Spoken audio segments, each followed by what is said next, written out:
Hi guys! Naka-exercise na ko, unya, nakaligo na ko, and I'm feeling so much better compared tong bago na akong pagmata.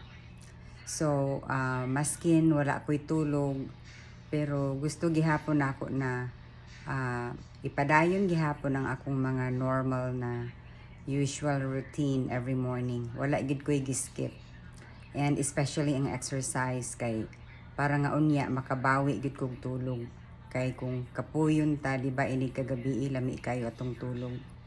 And another thing na ang benefits sa exercise is it triggers the release of endorphin bitaw, kanang hormone nga maka-alleviate sa mga pain. Maugani nang kanang makita ninyo kanang mga tao nga mag-exercise kung naay mga balatian, mga sakit-sakit sa lawas, muarang-arang ilang pamati.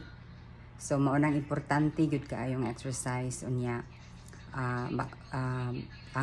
The release of endorphin kuan pod na siya, mood booster pod kay siya.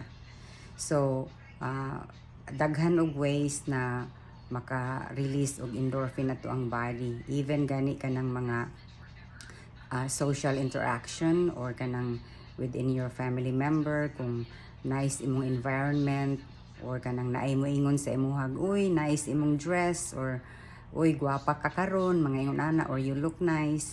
That's why kuan gud kay siya, it's nice gud na modaig ta kay maganahan man ang daygon, so ang yang body mag-release og endorphin. So that's the power of positive vibes bitaw.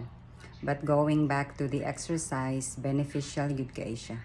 Mauna nga it has a lot of good benefits gyud, hilabi na sa ato ang health.